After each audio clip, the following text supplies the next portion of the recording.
Você está buscando a restauração do seu casamento, mas cada dia que passa parece que isso será impossível? Nós vamos aprender então quais são as posturas que a mulher ela deve tomar mediante essa situação. Vem comigo! Olá, lindonas e virtuosas, graça e paz! Eu sou Kátia Bruno e esse é o nosso canal Provérbios 31, um canal feito para você, mulher virtuosa. Se você ainda não é inscrita nesse canal, já vai logo se inscrevendo. Não esquece aí de deixar o seu like, ativa o sininho para você receber todas as notificações. Tem muitas pessoas falando comigo que não estão recebendo os vídeos que saem toda semana. Para isso você precisa clicar aí nesse sininho, ativando as notificações para toda vez que sair um vídeo novo, o YouTube te avisar. E não esquece também de compartilhar com pelo menos uma amiga aí nas suas redes sociais, tá bom? Deixe o seu comentário porque isso é muito importante. Eu amo ler todos os comentários para saber então quão tem sido relevante os nossos vídeos. Então vamos para o vídeo de hoje, nós vamos para o quadro Casamento Transformado. E hoje eu quero abordar um tema muito importante. Muitas mulheres, elas estão em busca da restauração. Buscar a restauração de um casamento é algo assim que demanda muito esforço, muita garra, muita perseverança. Porque em muitas situações, na maioria delas, a mulher, ela se desperta para buscar e muitas vezes o marido, ele não tá nem aí, muitas vezes ele já está até com outra pessoa, enfim. Conforme o tempo vai passando, parece que aquilo vai ser impossível, parece que não vai acontecer. Mas, de primeira mão eu quero falar para você, que está em busca dessa restauração. A primeira coisa, porque sem ela é impossível agradar a Deus, é preciso ter fé. É preciso ter fé para crer que Deus vai fazer, Deus vai transformar esse casamento. Depois, é preciso assumir algumas posturas para que a restauração aconteça. E pelo que eu tenho presenciado, pelo que eu tenho visto, muitas mulheres, quando elas se separam dos maridos, às vezes o marido vai embora de casa, às vezes o marido trai, arruma outra, sai de casa, enfim. Muitas estão até com o marido dentro de casa, mas o casamento tá um caos. A maioria delas, eu vejo e eu aconselho muitas mulheres passando por essa situação. Muitas mulheres, elas se posicionam como a vítima daquela situação. E esse lugar de vitimização, ele é um lugar que deixa a pessoa acomodada. É um lugar que deixa a pessoa amargurada. A pessoa que ela entra na vitimização, ela não consegue sair do lugar. Por mais que ela fale, eu quero a restauração, eu quero a transformação, se ela continuar no lugar da vitimização, isso não vai acontecer. Muitas mulheres, elas vêm me pedir conselho e falam, pastora, porque o meu marido, ele fez isso, fez aquilo, que ele me trata assim, me trata assado, e que o meu marido, por causa dele, eu emagreci, por causa dele, eu entrei em depressão, por causa dele eu estou doente, por causa dele eu não consigo mais nem servir a Deus. Peraí, vamos pensar um pouquinho aqui. Eu fiz um vídeo há uns dias atrás com o título Quem está no centro do seu coração? Se você ainda não viu esse vídeo, eu vou deixar aqui nos cards, é muito importante que você veja. Por quê?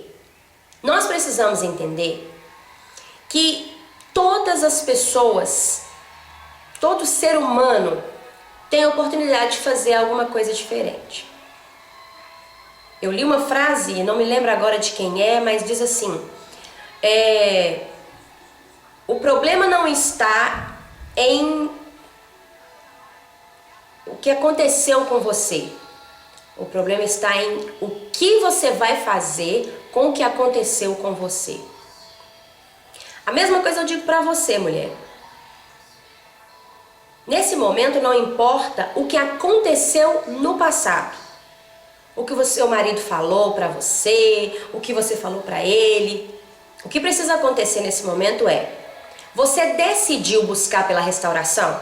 Porque isso é uma decisão. Ninguém é obrigado a ficar com ninguém, porque ninguém é dono de ninguém. A Bíblia fala em 1 Coríntios 7 que o corpo da mulher pertence ao marido, o corpo do marido pertence à esposa. Isso dentro do casamento, em aliança. Mas se um ou outro não quer mais, aí claro que é assunto para outro vídeo, mas ninguém é obrigado a ficar com ninguém. Você não é obrigado a buscar pela restauração do seu casamento. É claro que os princípios bíblicos é que Deus odeia o divórcio, mas isso também é outro assunto, não vamos criar polêmica.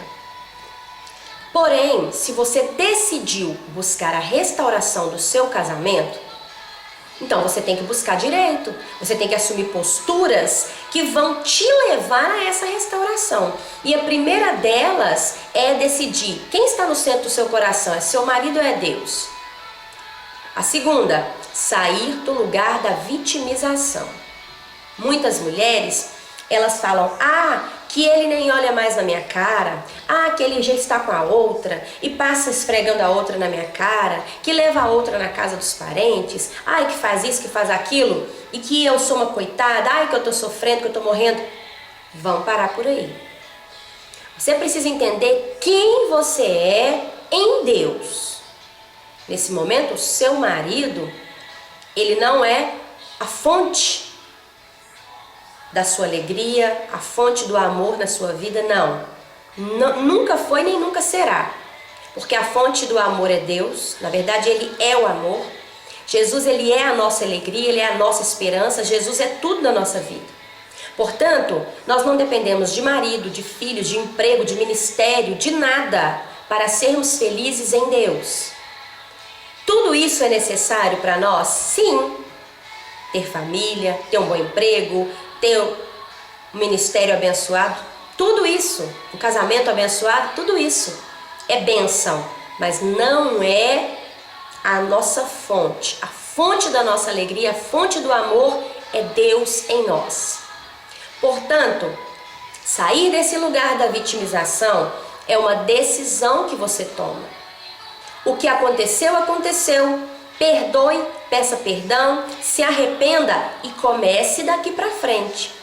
A Bíblia conta a história de várias mulheres e homens também, mas a Bíblia conta várias histórias de pessoas que tinham tudo para estar nesse lugar da vitimização, mas decidiram sair.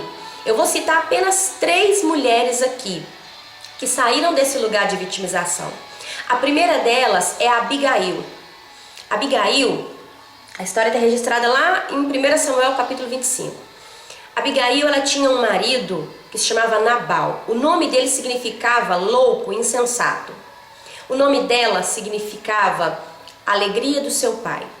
Esse marido, a Bíblia não conta detalhes, mas fala que ele era um homem que fazia jus ao seu nome. Ou seja, já podemos imaginar que ele era um homem grosseiro, um homem rude, um homem que não tratava bem a esposa. Não sei, a Bíblia não conta esse detalhe, mas nós podemos imaginar que tipo de homem era aquele. No entanto, Abigail não ficou no lugar da vitimização. Ela saiu desse lugar quando ela vai ao encontro de Davi, pedir Davi que perdoasse a ela, que o erro tinha sido dela. Ela que não tinha visto os empregados de Davi, os servos de Davi indo até ali pedir alimento. E enfim, ela conseguiu contornar toda aquela situação e livrou a sua casa de um massacre, porque Davi já estava indo de encontro àquela família para exterminar todos daquela casa. Bom, ela poderia ter assumido um lugar de: ai meu Deus, eu sou a coitadinha, meu marido é mau, meu marido é isso e aquilo, mas ela não. Ela decidiu sair desse lugar e assumir uma postura diferente. Eu não vou entrar em detalhes na história. Se você ainda não conhece essa história, vai lá em 1 Samuel capítulo 25. A outra mulher que não ficou nesse lugar de vitimização está registrado lá no livro de Ruth. É um livro bem pequeno, mas que tem uma história fantástica. Ruth e Noemi. Noemi era uma viúva que que perdeu também os seus 2 filhos, e as suas 2 noras, Orfa e Ruth, ficaram com ela. Então 3 mulheres viúvas. Ela então decide voltar para sua terra, para Belém. Noemi decide. Porém ela já estava de idade avançada, e Ruth, a sua nora, que também era uma viúva, que também estava sofrendo, poderia simplesmente falar: eu também estou sofrendo muito, eu não vou fazer nada, eu vou ficar por aqui. Não, ela decide sair daquele lugar da vitimização e volta para Belém com a sua sogra, cuida dela. Chegando lá, ela também poderia ter assumido um lugar de vítima. Afinal, ela era viúva, cuidando da sogra também viúva. As 2 estavam pobres, não tinham nada, não tinham mesmo nem o que comer, tinham que ficar lá nos campos, buscando ali o que sobrasse, que era separado para as pessoas pobres. Enfim, ela tinha tudo para ficar num lugar de vitimização, só reclamando da vida. Mas ela decidiu assumir uma postura diferente. E o final da história de Ruth é um final glorioso. Ela se casa com Boaz, que era um homem rico ali daquela região, era um parente remidor de Noemi, se casa com Ruth, dá para ela um nome, um filho e uma família. Se você quiser saber mais dessa história, leia lá o livro de Ruth. A terceira mulher é Esther. Esther também está registrado lá no livro de Esther, toda a história dela. Esther era órfã, filha de judeus que foram mortos por causa da guerra. Então ela era órfã, morava com um primo dela que a adotou como filha.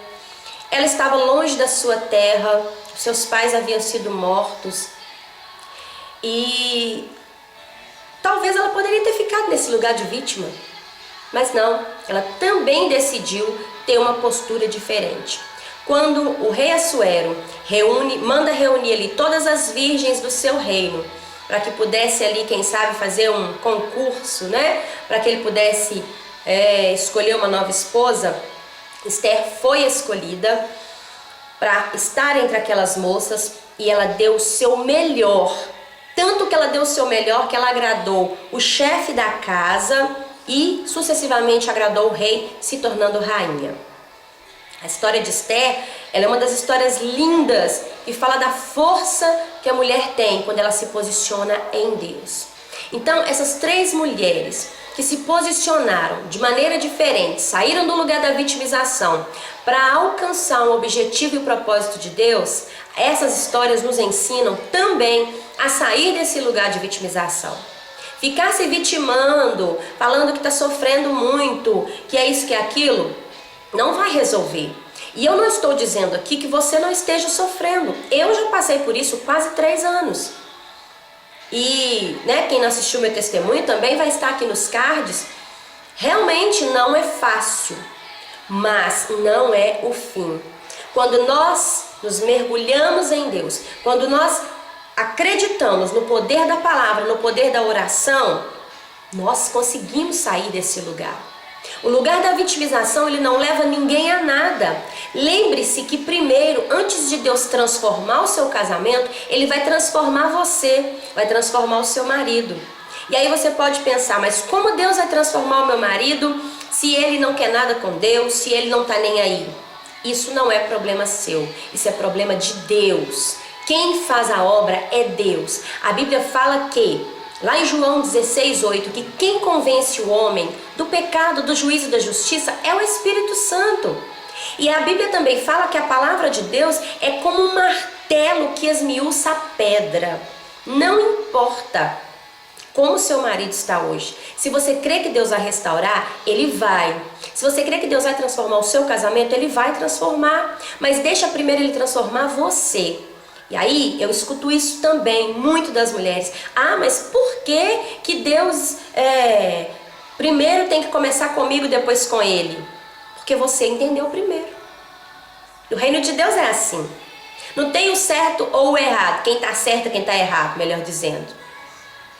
É quem entendeu primeiro. Lembre-se que cada um vai colher aquilo que plantou. Então, irmã, fica tranquila. Fica tranquila. Saia desse lugar da vitimização e entenda que quem vai julgar a sua causa é Deus. Só busca a transformação da sua vida, do seu casamento e deixa o Senhor fazer. Lembrando ainda que Deus não vai fazer do jeito que você quer. Ele vai fazer do jeito que Ele quer, do jeito que Ele planejou. Talvez o que você pensa que Deus vai fazer assim ou assim, não, Deus vai fazer do jeito dele, porque Ele é soberano e Ele sabe de tudo. Portanto, deixa Deus fazer aquilo que Ele quer fazer de melhor primeiro na sua vida, na vida do seu marido e sucessivamente transformar o seu casamento e você poder sim testemunhar aquilo que Deus fez. Mas é necessário tomar uma atitude, sair do lugar da vitimização e entender que em todas as coisas Deus tem um propósito. Romanos 8, versículo 28 fala assim: todas as coisas cooperam para o bem daqueles que amam a Deus. Então, se Deus está no centro do seu coração, se nada mais importa além do Senhor na sua vida, Ele vai fazer. O que diz Mateus 6,33? Busca primeiro o reino de Deus e a sua justiça. As demais coisas serão acrescentadas. Então simplesmente creia nisso. Você precisa crer, porque sem fé é impossível agradar a Deus. Então, faça como essas mulheres e tantas outras mulheres na Bíblia, tantas outras mulheres que nós vemos no testemunho, mulheres que simplesmente saíram do lugar da vitimização, assumiram o seu lugar de filha de um pai que é poderoso, que é rei, que é soberano, que simplesmente julga as nossas causas de acordo com a justiça dele. Tá certo? Então que o Senhor Jesus te abençoe. Mais uma vez eu quero pedir para você que não esquece de deixar o seu like, não esquece de se inscrever no canal, compartilhar com pelo menos uma amiga e deixar aí o seu comentário, que para nós é muito importante. Deus te abençoe poderosamente, um grande abraço e até o nosso próximo vídeo.